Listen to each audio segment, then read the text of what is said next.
Hey everybody, it's Eli Owens, and I'm back for this Friday, December 4th edition of the 5-Star News. We have a lot of stories for you this week, such as we have a new update for the finals and EOCs. The Catoosa County Coroner was here the other day, which is pretty weird. The boys and girls basketball teams absolutely destroyed the Richland Panthers. Our quarterback, Nick Hansen, is going to play college football next year, and Principal Ronnie Bradford is celebrating a birthday. More on those stories next after What's Up Heritage with Mitchell, Lauren, and Keeley. Take it away, guys. Thanks, anchors. Now let's get on to some important announcements. It's Christmas season, so there will be a holiday concert. Seating will be limited due to COVID. Our basketball team plays at Southeast Whitfield tonight and at LFO tomorrow. Come out and support your Generals. We are back on hybrid schedule, so remember to keep your grades up so you have a longer Christmas break. Now on to Lauren with your weather. Thanks, Keeley. Now on to your weather. Bring your rain jackets today because it'll be a 100% chance of rain with a high of 55 and a low of 37. Tomorrow, there'll be a high of 53, a low of 28 with a 10% chance of rain. Sunday, we'll have a high of 51, a low of 31 with a 10% chance of rain. Monday, there'll be a high of 48, a low of 27, and a 10% chance of rain. And Tuesday, we'll have a high of 49, a low of 25 with a 10% chance of rain. Now back to your anchors for more news. Thanks, guys. Definitely a lot going on at Heritage this week. And as the fall semester quickly comes to an end, the Catoosa County Superintendent has given us more information on the final and EOC exams. And if you're like me, this is probably all very confusing. But luckily, we have Noah Lovell, Jacob Simpson, and Landon Wheeler with more information on the finals and EOCs. They talked to Bradford earlier this week about it.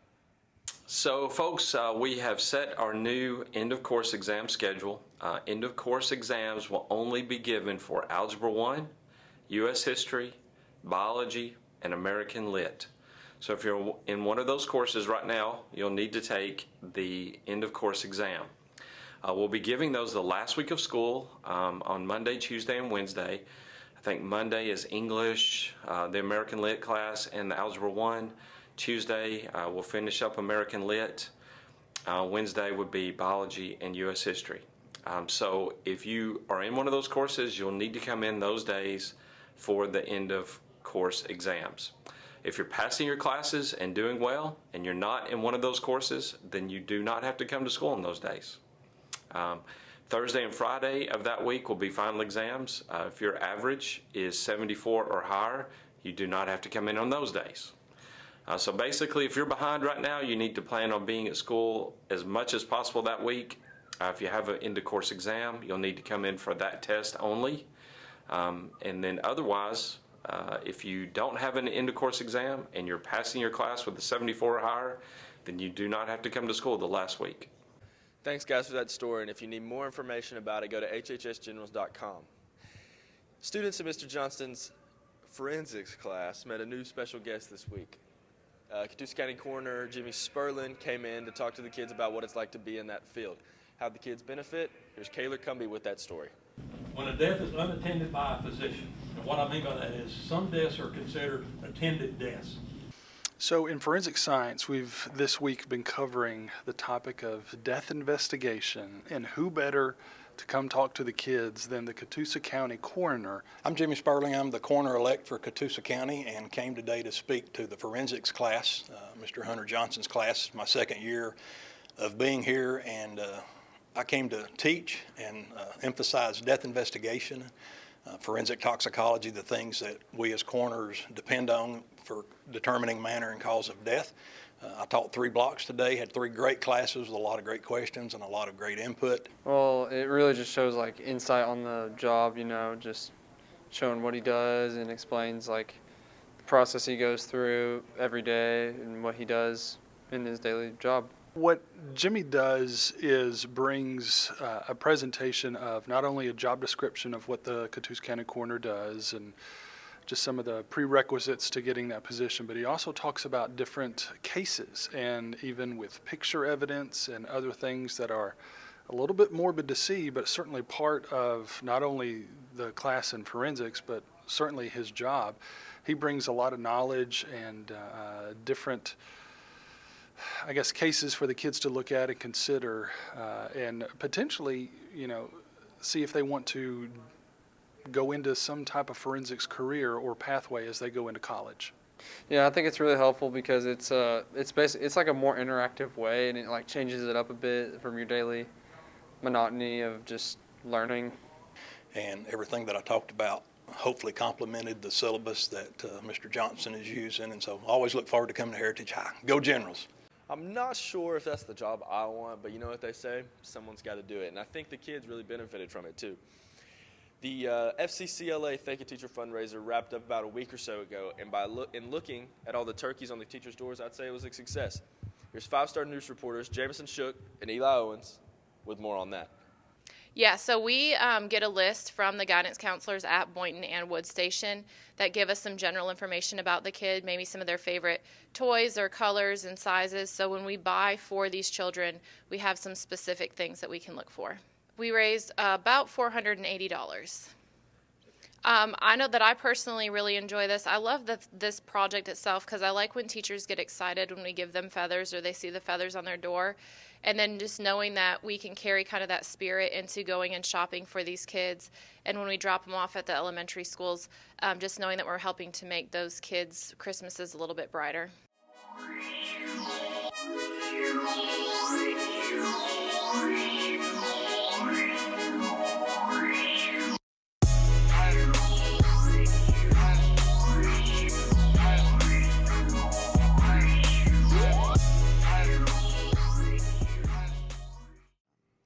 So Tuesday we had Ridgeland come in here as our first region game of the year, so we needed to get off to a good start, and we did just that.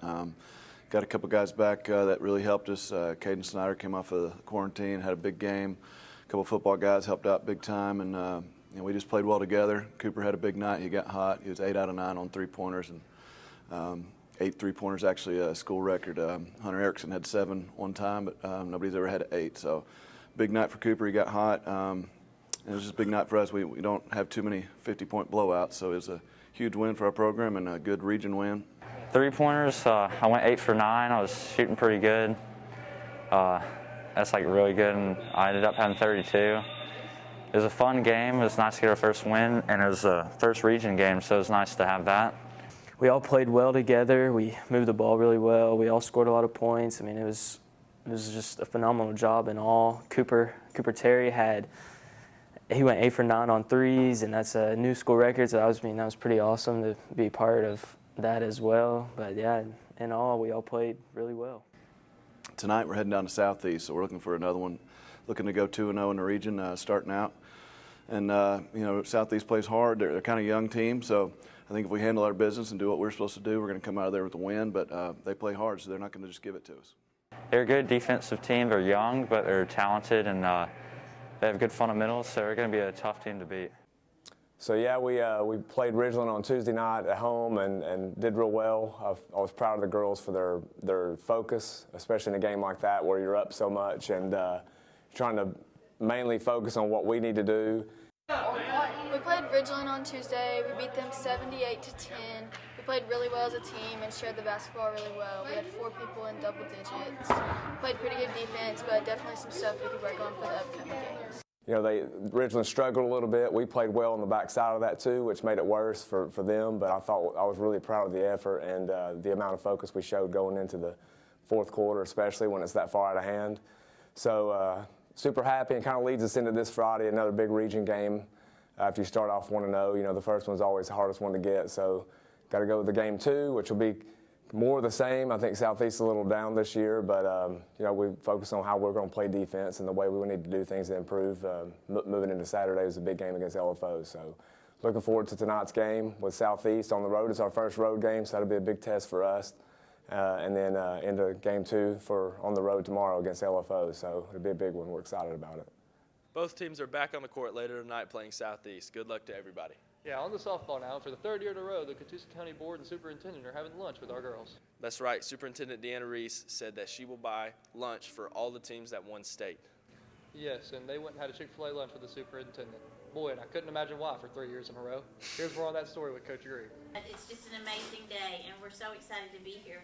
Our board members are here today to recognize you. The first time that the girls at Heritage High School won the state 4A championship we recognized them and returned for a second year for their second state championship. And now the Board of Education and I are here to celebrate a third state championship that the girls have brought to Heritage High School in Catoosa County.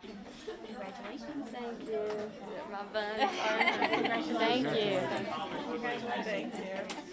It's amazing. Like, I can't say enough about the board and for Ms. Reese and Mr. Bradford and Dr. Chuck Snyder for everything. It's been, trying at times this season just with quarantines and with all the COVID, but it's a different year definitely. But these girls have done an amazing job just, taking it on their shoulders and just, bearing the load and just getting through it and knowing that they wouldn't be denied for anything. And, it's cool to see their fight and to see them grow and mature.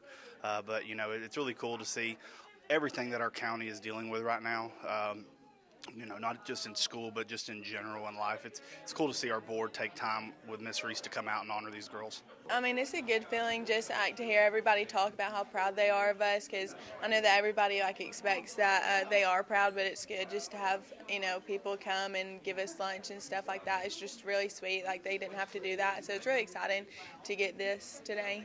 The Board of Education recognizes them with a very special letter highlighting their achievements, and then we present them with the Superintendent's Award of Excellence medal. And this medal only goes to state champions, and the medal is specifically for them to be able to wear at graduation to recognize their achievement, so that when they cross that stage, we're reminded that this is a state champion who's graduating from this school. And so we hope that they'll always keep that as a reminder of the honor that they've brought to our county. Congratulations, softball. Let's make it 4 years in a row next year. Okay. Unfortunately, as y'all know, on Saturday we had a big loss, and it was our football team. Unfortunately, we lost and ended our run in the GHSA playoffs. That's right, and I was so sad about it that I ate about 3 tubs of ice cream in my shower while listening to Marvin's Room by Drake. But hey, some good came out of it. Our quarterback, Nick Hansen, has committed to Reinhardt University. That's right, he's going to keep his football career going. Yeah, and as Terrell Owens once said, that's my quarterback. We got interviews with the one and only Nick Hansen and David Gibson. Here's more on that story right now. Well, guys, we're so thrilled that Nick Hansen, our 3-year starter at quarterback, has got an opportunity to play at the next level at Reinhardt University. He committed. Signing day will be in February, I believe. So it'll be a great day of celebration for him, for the work that he's done. And I'm going to tell you, as one of his coaches, man, seeing him grow and get stronger throughout the years, he showed up and had a strong arm. But he's gotten a lot better and has had some nice targets to hit. And when the offensive line's giving him time, he's done a great job. And so it's been fun watching him grow. And, guys, we're just so excited to see him get a chance to compete at the next level. Reinhardt's typically been a real strong running team. With the addition of Nick Hansen to their arsenal, their passing game is sure to take it up to the next level. So we're excited for him, thrilled as a program to see another young man get a chance at the next level, and looking forward to seeing what he can do. Committed to Reinhardt about 2 weeks ago. Definitely something that I never thought I'd do is go to college and play football. It's definitely a dream come true, though. This last week was our last week playing high school football. For a lot of us, it would be the last time we play football. And I think that it's crazy how this all went by so fast, and that I'm just so grateful for the guys that I had around me for the last 4 years. Definitely some great guys I've played with. Definitely ready to get to Reinhardt, though, and try to make an impact there and see what I can do. And definitely just try to improve myself, just become the best person I can be, the best player I can be. Great job on that story, and good luck at Reinhardt, Nick. They are getting a very good quarterback. Back to the news, and earlier this week, our principal, Ronnie Bradford, celebrated his big 50th birthday, and the ladies in the office made sure he celebrated in style. Here's Kayla Cumby and Lauren Self with more on that. I've been with Mr. Bradford for his 30th birthday, his 40th birthday, and now his 50th birthday. He's handling it quite well. We have decorated his office in signs. There was toilet paper, there's balloons, let's see, we got a walker, whatever. We just had fun. The secretaries and I got together just because we love Mr. Bradford. Okay, folks, so I recently turned 50 and had a birthday. So 50 is evidently a pretty big number. I'm not real big personally on birthdays for me. I enjoy other people's a lot more, but I do appreciate all the happy birthday wishes from all the students. And my wife did this back here, and some of the office staff decorated my office, and we had lunch together today just to kind of celebrate. And it is nice to celebrate with the Heritage family. And again, thank you for all the well wishes. I told y'all we had some good stuff on the show this week, and I know we didn't disappoint.